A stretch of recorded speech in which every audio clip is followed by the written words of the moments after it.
Hello everyone, my self Mukesh Kumar, lecture civil engineering department. आज हम लोग बात करेंगे application of remote sensing system की। तो इसके पहले हम लोग एक बार रिकॉल कर लेते हैं रिमोट सेंसिंग होता क्या है।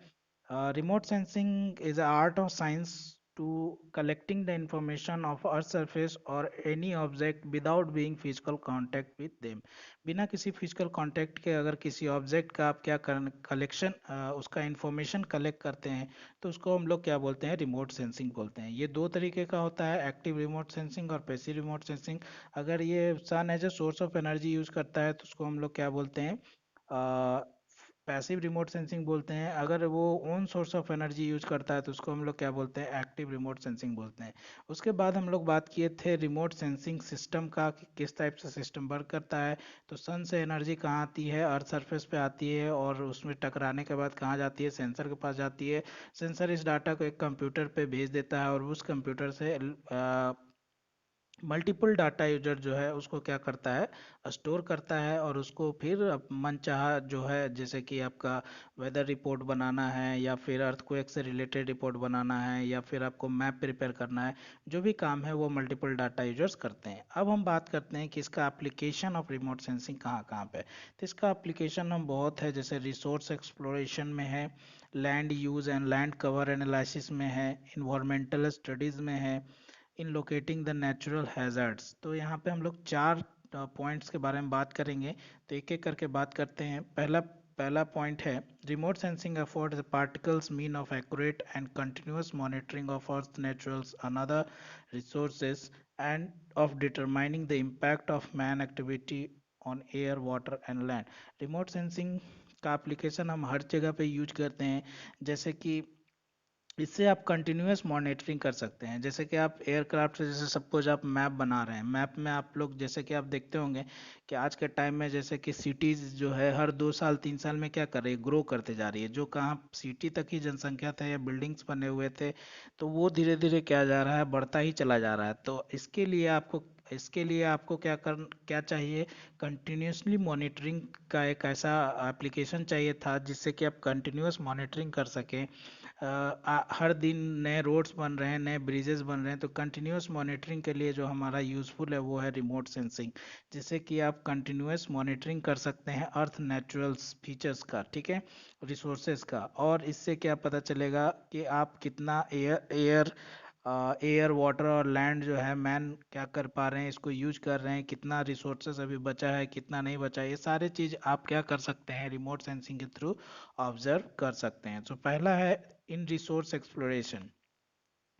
It is used in exploration of non-renewable resources such as mineral and fossil fuels and deposits of oil, also in the study of geological features. Remote sensing का यूज हम लोग ground resources के लिए, जैसे कि अंडरग्राउंड रिसोर्सेज हैं, उसका भी मॉनिटरिंग करने के लिए हम लोग क्या कर सकते हैं, यूज कर सकते हैं। जो ऐसे सोर्सेज हैं जिसका रिन्यूअल करना बहुत मुश्किल है, जैसे मिनरल, फॉसिल्स फ्यूल्स और डिपॉजिटेड ऑयल्स है, तो उसका स्टडी करना कि कहाँ पे कितना अवेलेबल है, कहाँ कम गया है, कहाँ पे घट रहा है, कहाँ अब मिलेगा ही नहीं। तो इस टाइप का जो मॉनिटरिंग के लिए है वो एक परफेक्ट एप्लीकेशन माना जाता है रिमोट सेंसिंग सिस्टम। जिससे कि आपको पता चल जाएगा कि कितने अंडरग्राउंड रिसोर्सेज अवेलेबल हैं या कितने कम हो गए हैं या कितने नए रिसोर्सेज आपको पता चलते हैं। तो रिमोट सेंसिंग क्या है, एक इम्पॉर्टेंट पार्ट एक्ट करता है इन रिसोर्स एक्सप्लोरेशन में। नेक्स्ट है for the land use and land cover analysis. Remote sensing is useful for mapping land use and land cover. Large area can be studied. Mapping of inaccessible area can be done effectively. Actually जो हम लोग surveying पढ़ते हैं तो ये आपका advance surveying का part है, ये तो हम लोग जानते ही हैं।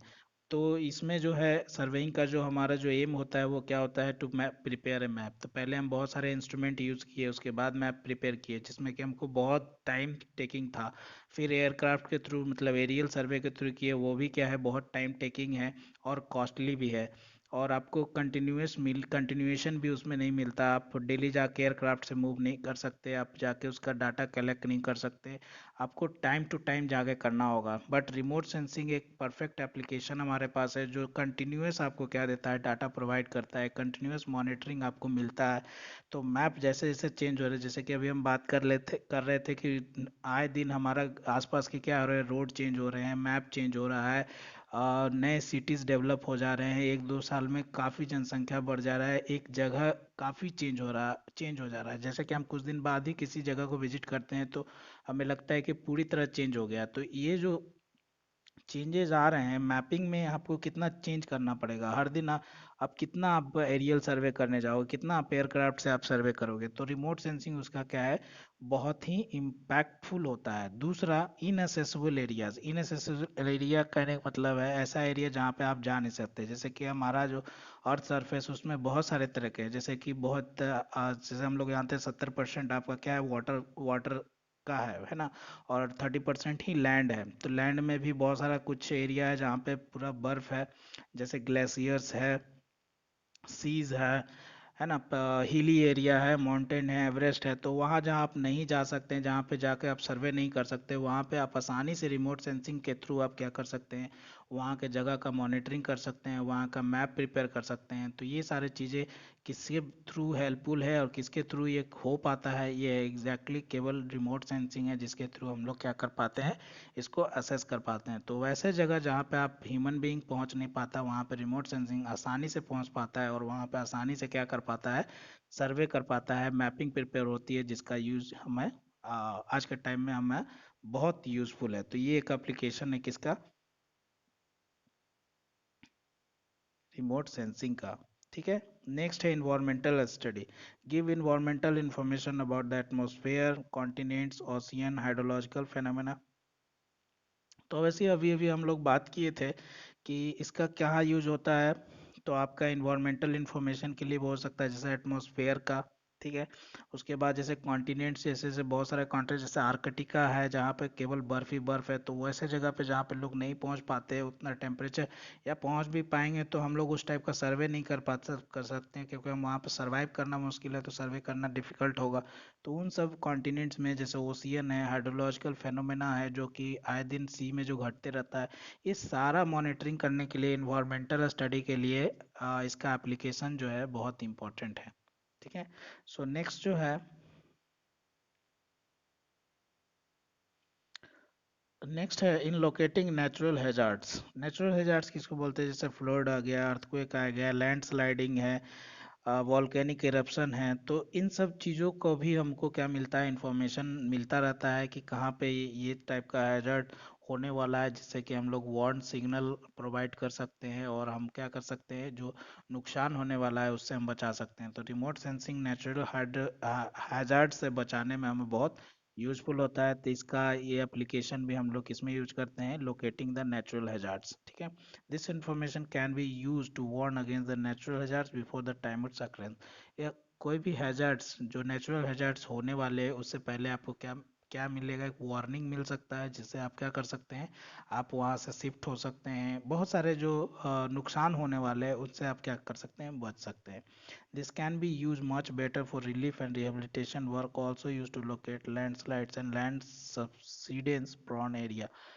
लैंड स्लाइडिंग एरिया जो है, इन सब एरियाज को आप पहले लोकेट कर पाओगे और वहाँ पे आप जाने से बचोगे कि वहाँ पे एरिया जो है क्या है, डेंजर है। तो ये सारे चीज़ें जो है हमारे लिए हेल्पफुल होते हैं। और ये किसके थ्रू हो पा रहा है, तो ये केवल और केवल रिमोट सेंसिंग के थ्रू हो पा रहा है। तो ये थे तीन चार एप्लीकेशन, और भी बहुत सारे एप्लीकेशन हैं बट हम लोग यहीं पे ये मेन इंपॉर्टेंट थे जिसका हम लोग इस लेक्चर में डिस्कस किए। Okay, thank you.